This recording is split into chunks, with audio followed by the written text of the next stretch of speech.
So, David, I hear this new show coming up, the Fortean Slip. You know, I don't know where these douchebags are coming from. Steve Alcorn's a fine investigator. What he's doing with this Chris dude, I have no idea. Christopher York is fucked up. The dude is seriously fucked up. Put that on the show. Yeah. Go fuck yourself. You harassed me to watch this piece of shit. And ultimately a piece of shit it is. And fucking listen! I was going to make a lemming noise. I was a fucking lemming. I don't know. How do you explain those kind of things? Aliens are actually time travelers from the future. So don't worry, in the future, we're still ignorant bastards. This show is going to be fucked up. I'd like to tell you all this show is going to be good. But let's face facts.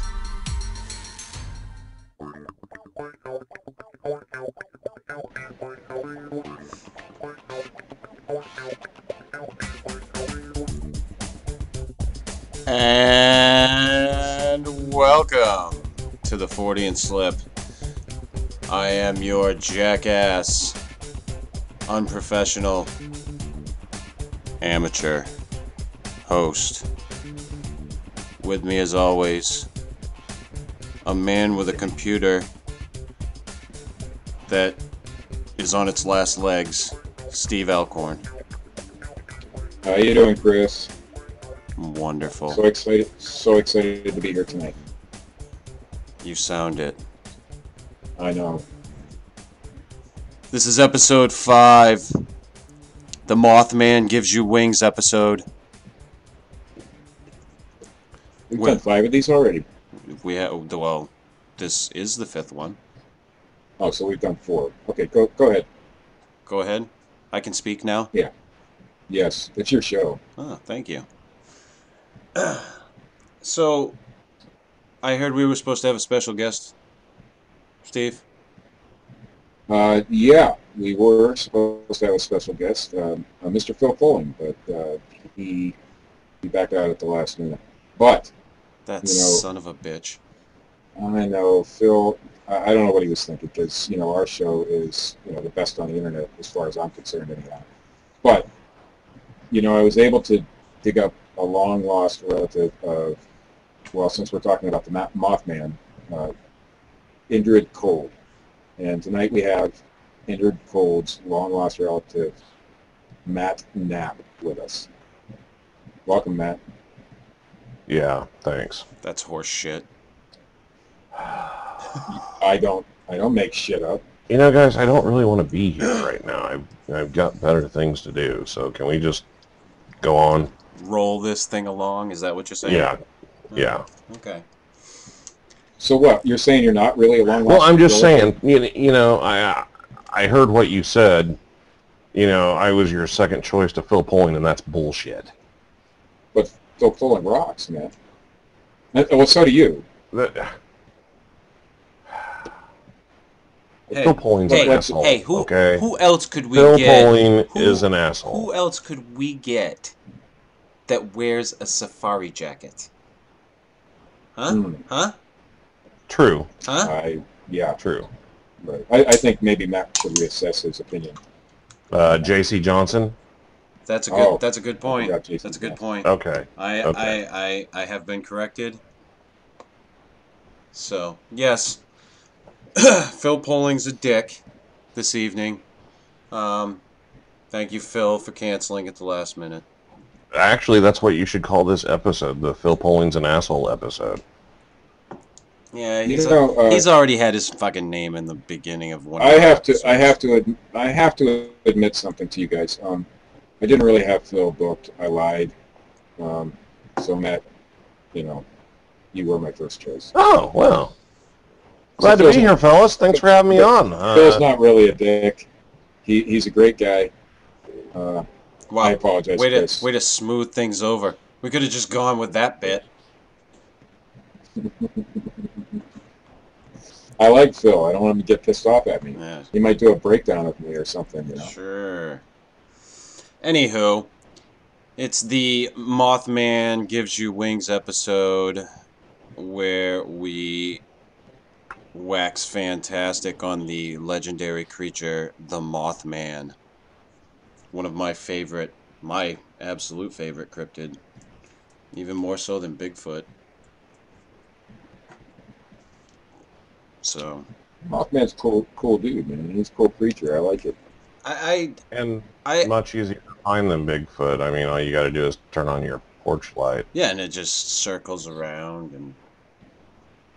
Ooh, you've had a sighting. You know, why didn't they just put a big light out? They could have caught the Mothman pretty darn quick, you know?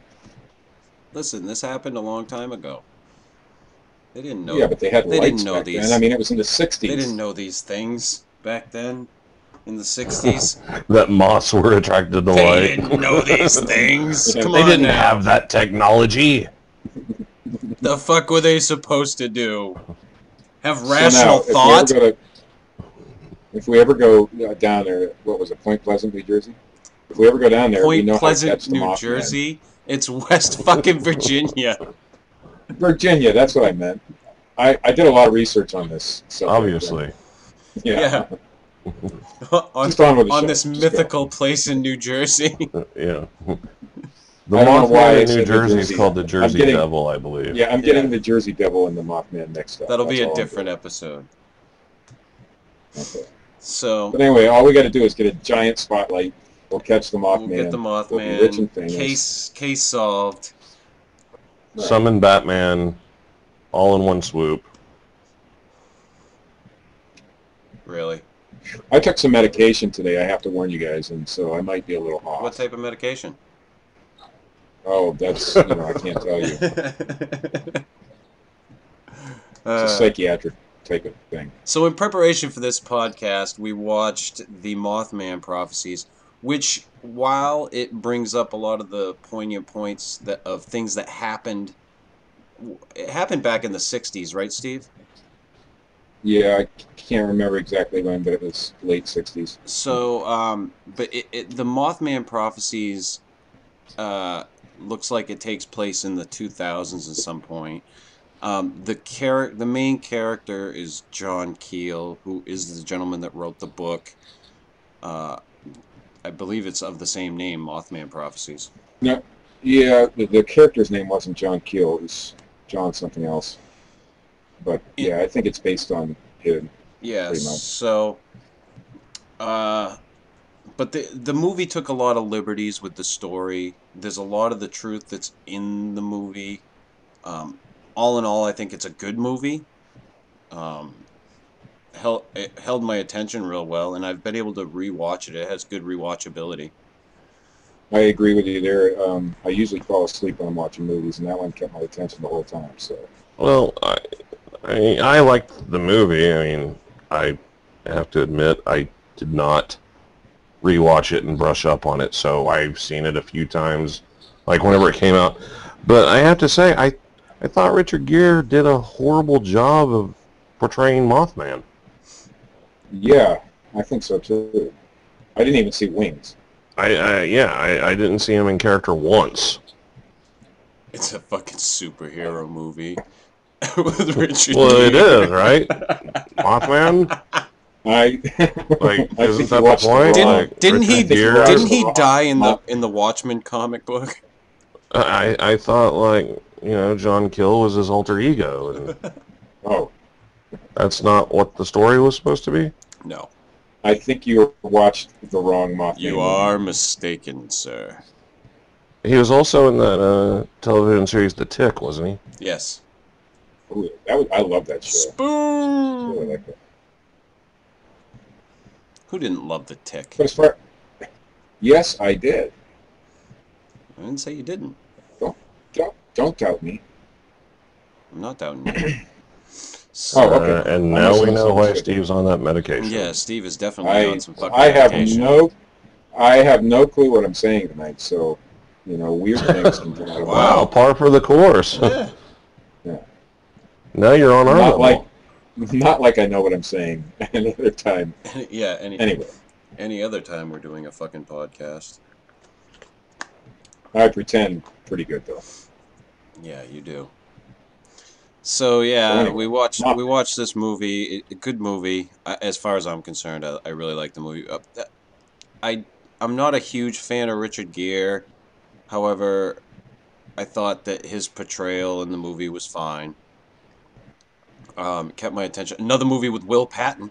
Fucking love Will Patton. you are a huge Will Patton fan. Will We should Patton just do is a that. Will Patton We show. should do a show just on movies that Will Patton has been in, like The Postman. Ever seen The fucking Postman? Great fucking movie.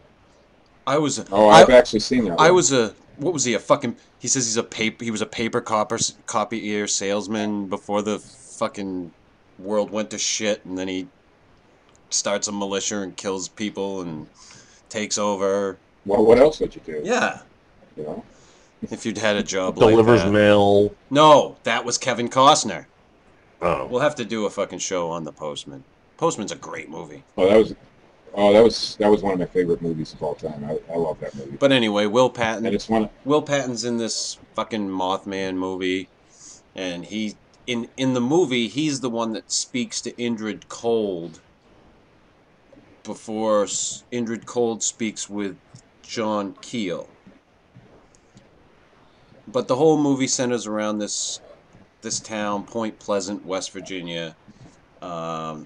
Supposedly, the Mothman. In the movie, it's Indrid Cold, who they allude to be the Mothman from my perspective. Basically, this whole thing is foretelling of this bridge that's collapsing or going to collapse in the town of Point Pleasant, and 46 people wind up dying. Yada yada yada.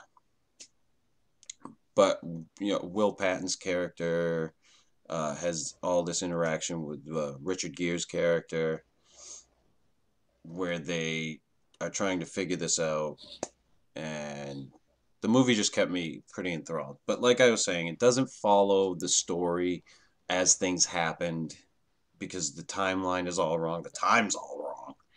But the movie itself is not a bad watch. Thoughts, gentlemen? I got a phone call, so I didn't hear a word you guys just said. oh my God! Indrid Cold just called Steve. Wow. Yes, it was Indrid Cold. He didn't identify himself as Indrid Cold, but I'm pretty positive it was, because it was like that electronic voice. Steve, lock your doors. You know, I'm not afraid of Indrid Cold. Indrid Cold could Or do maybe some I am, pretty just- freaky shit, man. But anyway, he called me up and said, "Hey, I know you're doing a radio show about me," and so I gave him all sorts of questions, about what we're doing, and he was able to tell that I have blue underwear on. And he's gonna He was he's able gonna to tell show that- up in a freaky car, Yeah, that's shaped like a hurricane lamp. a hurricane lamp. Yeah. So yeah, that was Indrid Cold. Interesting. Well, I have some questions. We For may have instance, some Indrid- answers. Indrid hung up, so I'm not sure. If he calls Oh. back, I'll certainly relay the questions that you have. well, I was just curious about a few things, like, for instance, is there ever an actual sighting of a Mothman? Yes. Well, Yes, several, many. but what does it look like? A moth man. And a man. But the depictions of the Mothman, whether it be the drawings or nocturnal the statues, butterfly. always look like a villain off like the Power Rangers or something. Like it never looks like what they describe.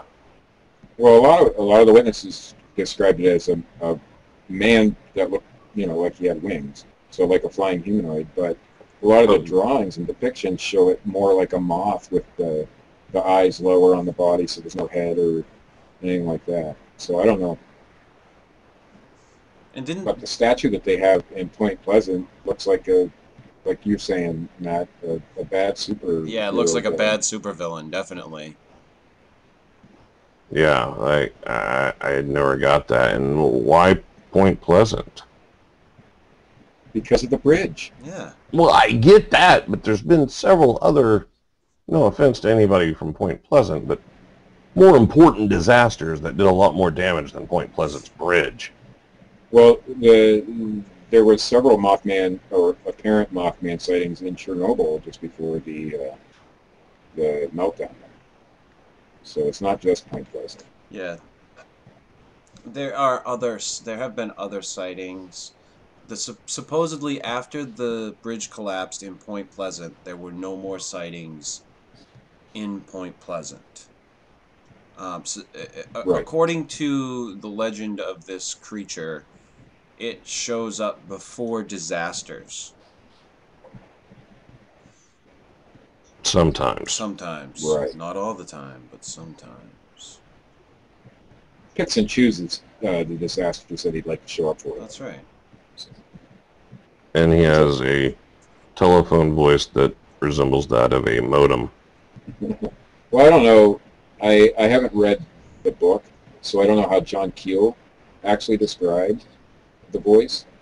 In the movie, though, it's portrayed as a electronic voice, and then they have it analyzed and all that bullshit, and the guy says it's not a human voice and whatnot. But I don't know. Right, but who knows how that relates to the actual story of what happened, which I doubt. Right, because Indrid Cold started before the actual Mothman sightings. There was 2 kids that saw him, and they described him as a grinning man, but he had no nose, and his face looked like he was smiling all the time.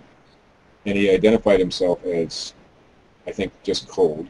And then there was a dude that was driving on Interstate 77, and he saw him, and he's the one that said the vehicle that he was in looked like a hurricane lamp or whatever. And he said he just looked like a normal guy. So I don't know how Indrid Cold fits into the story. Although I like the Indrid Cold story better than the Mothman story, to be honest with you. I just like the possibilities behind that. Right, and aren't there like UFO tie-ins to the whole story too? There were like UFO sightings around the same time. Well, lights in the sky Right. most of the time. Almost every time that they saw the Mothman, there was some sort of, I guess you'd call them UFO, lights in the sky that they'd seen. And I believe after the bridge fell, I may be wrong, but I think they saw lights in the sky after that as well. That I didn't look into what happened after that. Didn't the Mothman hang out around a abandoned concrete factory or something? And chemical plant. TNT factory. An old World War II TNT factory, yeah. That's where all the kids hung out, when they went out on a Saturday night to fuck each other. So. And then there's the old woman that saw it standing by the tree, I believe, the old crazy cat lady or whatever. Yes, there is that woman. I always thought that description sounded like a Bigfoot.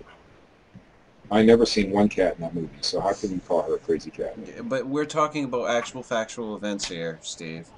She could be a crazy cat lady. Oh. We don't know. Let's not judge where Matt's going with this. Okay. Matt, where are you? Okay, I'm sorry to all cat owners out there. I apologize. The fuck you are. She was probably looking at her fucking cat climbing the tree, actually. Now, how do you like it? Okay. And what were the prophecies? What were the actual prophecies? I mean, supposedly, did the Mothman ever call up and say the bridge is going to fall? According to the name is John Keel, right? The author of the book, right? Yes. According to John Keel, the Mothman or this Indrid Cold, the thing that he spoke with or whatever, did make predictions. And people experienced these predictions. But whether that is part of the truth of the story of what happened in Point Pleasant, nobody really fucking knows. I think the Mothman part got tied in because he appeared, I guess allegedly appeared on the bridge just, I don't know, days before it collapsed. There was a sighting there. But over 500 people saw this thing, in Point Pleasant. There were some construction workers, though, that thought it would be fun to tie some red flashlights to some helium balloons. And so some of the sightings can be attributed to that, I guess. But 500 people, and they weren't like your crazy redneck people. They were right, and there are people that people that supposedly saw this thing like up close. There, one of the sightings was I think a husband and wife. They had a child. The woman dropped the baby because this thing stood up from behind their vehicle. She picked the baby up. They ran inside. The thing came up on the porch. They called the police. The police showed up, but the thing was gone. Right. And if you know any mother worth her salt, the last thing she's going to do is drop her baby. So whatever it was, it had to have frightened her pretty good. Right. So, although I do know some mothers who could care less and might just drop their baby and run the other direction, but I don't think. I mean, it is a possibility, stories, but right. Yeah. I don't think so either. There was some kids that saw it, and it jumped on their car. Right. The kids, I think it jumped on their car. I don't know of any other sightings besides the crazy cat lady that Matt was speaking of. Alleged crazy cat lady. I know there is a documentary. I have seen the documentary, but it's been a while since I've seen the documentary, and I only saw it once. On the actual happenings in Point Pleasant. And the Mothman story itself. I can't remember if they spoke about Indrid Cold in that documentary. Well, I think the reason Indrid Cold gets into the story is because those sightings were at the same time for the most part, just before, during, and after. But there's no evidence that Indrid Cold was, in fact, the Mothman.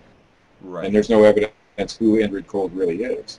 So there was a story I found, a newspaper reporter, a female newspaper reporter, said a strange man came into the office and, there was UFO sightings going on at the same time. And she said he was really strange and he didn't look like a regular, normal, excuse me, everyday human being. And he was fascinated by the pen on her desk. She brought her supervisor in because she was freaked out by this guy.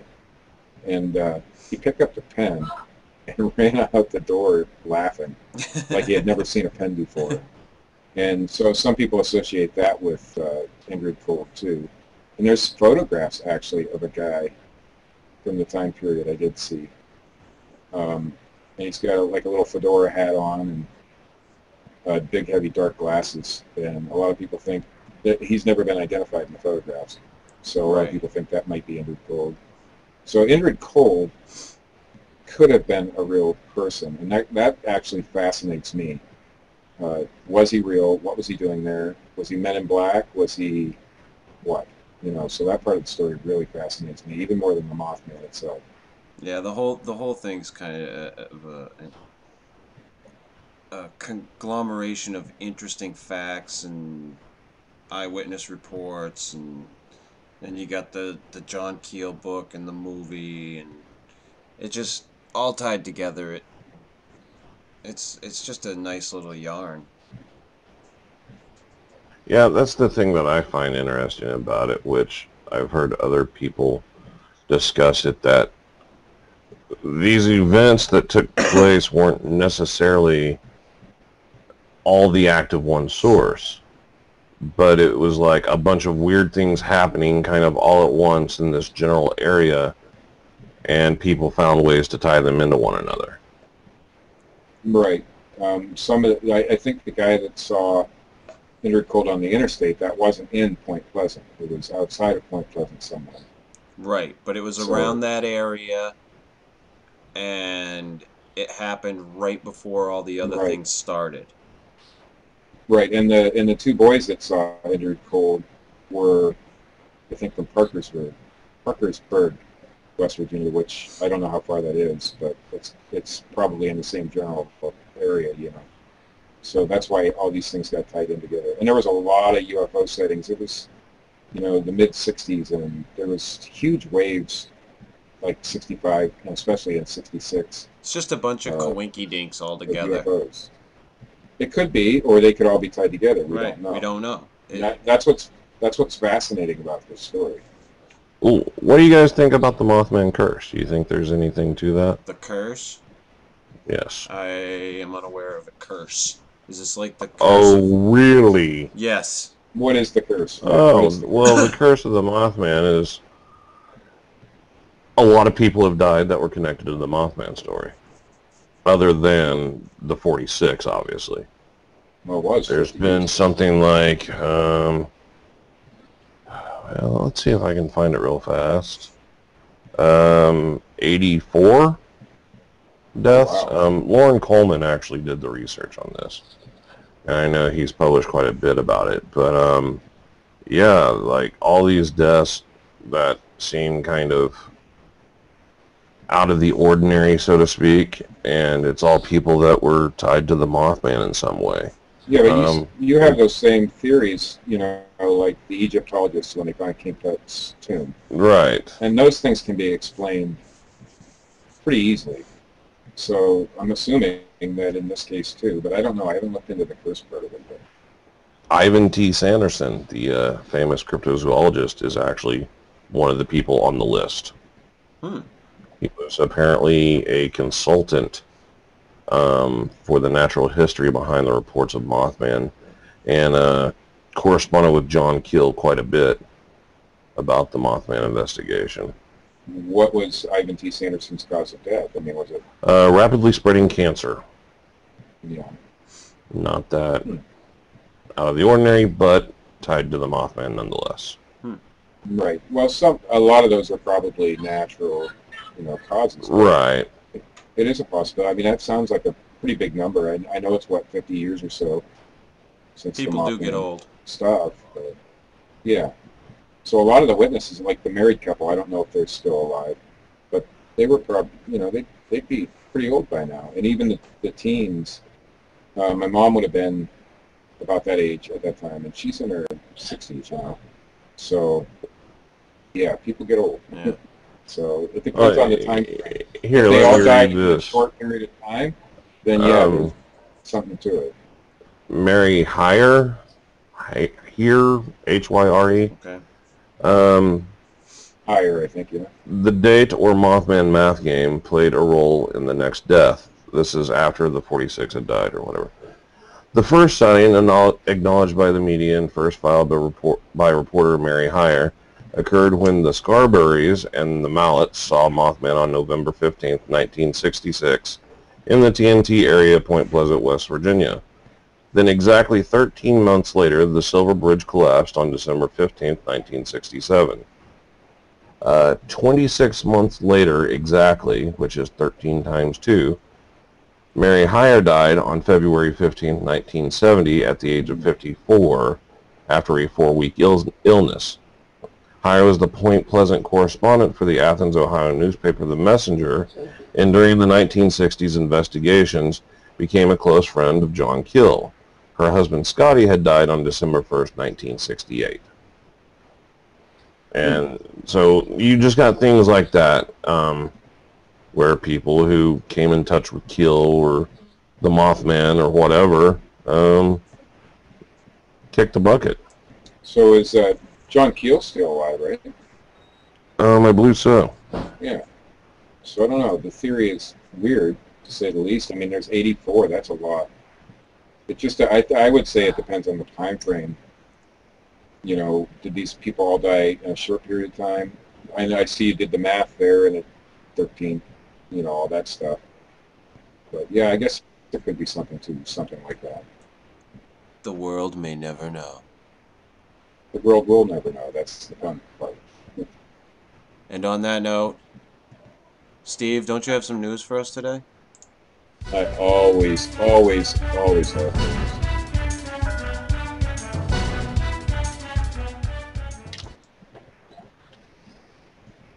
All right. Our first story is from dvice.com. That's D, the letter, vice.com. And it says, scientist wants to transplant a human head. In Frankenstein, It's a mad alive! scientist puts together a man by sewing together dead human parts. One of those parts is a head.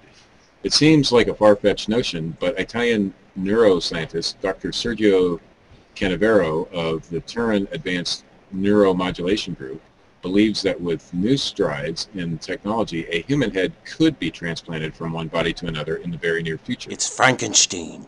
To quote, But what is he going to put the head on?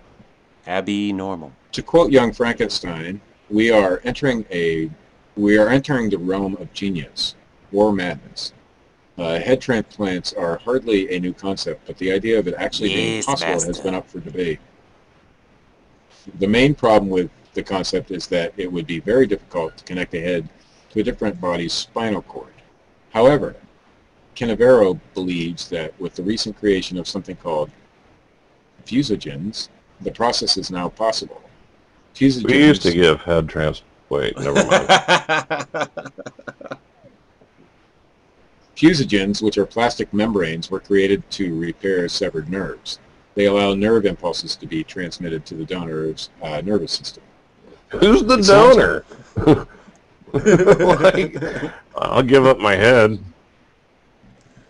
You can't shoot me. It sounds crazy. Not in the head. It sounds crazy, but Canavero believes that a full head transplant could be possible with just a few years. Even crazier, he's already figured out how to do it in 2008. He used electrical stimulation to wake up a patient who had been in a coma for 2 years. He bases his own theories on those of Robert White, a neurosurgeon who transplanted a monkey's head in the 1970s. Onto the body of a man. The body of a man. Damn you, dirty apes. And From my in Bigfoot cold, news- dead hands. In Bigfoot news, this comes from Do you get to like look through a catalog of the abcnews.go.com. heads you want? Shrunken heads. In Bigfoot news, There's Bigfoot news? Bigfoot is real. Bigfoot is real, and now at least one scientist claims there is proof. A group of Sasquatch researchers who have been collecting over 100 pieces of evidence over the past 5 years screened never-before-seen HD videos of the alleged Wait a minute, creature this is at a breaking East office news. in Dallas on Tuesday. Holy shit, why haven't we heard Whoa. this before? Go on, Steve. The footage, which came from a similar Get it? effort, Footage? the Erickson Bigfoot? project, The Erickson Project? led by Adrian Erickson, Leif Erickson's included what the group said was a Sasquatch moving through the wooded areas in Kentucky. Dr. Melba Ketchum, A man off Who screen has was heard saying, led the- punch it, Chewie. Dr. Melba Ketchum, who has led the group of researchers called the Sasquatch Genome Project, has been working on a $500,000 analysis of DNA samples from an unknown Laugh it hominid up, species. fuzzball. Ketchum calls the project a serious study that concludes the legendary Sasquatch exists in North America and is a human relative that arose approximately 13,000 years ago. Let the Wookiee win. They are a type of people. They are a human hybrid, we believe. And all of the DNA evidence points to that. And they can elude us. So if you get footage at all, it can be fleeting, Ketchum told ABC affiliate WFAA. They Ketchum, also who was presented initially footage of a skeptic- Bigfoot wearing a Chewbacca mask. Ketchum, who was initially a skeptic, says she implanted strict protocols as DNA was extracted from the collected samples. Sure she did. During her We own soon head discovered that- transplant. We soon discovered that certain hair samples, which would later identify as purported Sasquatch samples, had unique morphology, distinguishing them from typical human and animal samples, Ketchum said in February of the research. Have you noticed Those the hair longer samples this that could goes not be on, identified Ketchum's as face starts non-animal looking like human it's were melting? subsequently screened. Oh, were you saying something, Steve? You're laughing, aren't you, Steve? It's Those hair okay. samples that could not be identified as known animal or human were subsequently screened using DNA testing. beginning with the sequencing of mitochondrial DNA, followed by sequencing of nuclear DNA to determine where these individuals fit in the tree of life, she said. They're lemurs! In total, 111 specimens of purported Sasquatch hair, blood, skin, and other tissue types were analyzed for the Sasquatch Genome Project study. The samples were submitted from 34 different hominin research sites in 14 U.S. states and 2 Canadian provinces. Oh, leave her alone.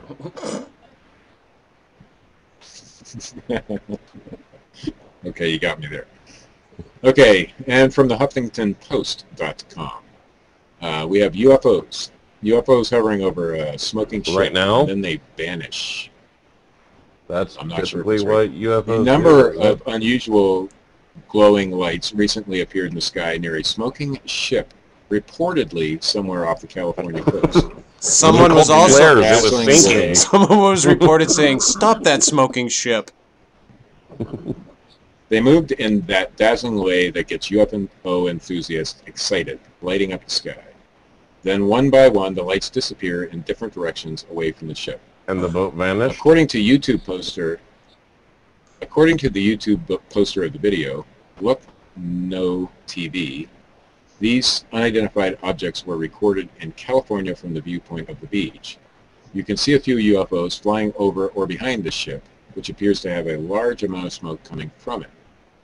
The lack of further details from the videographer and YouTube poster raises many red flags and questions of credibility. It was the alien fire So- brigade. It was a ship that caught on fire and was sending flares for help.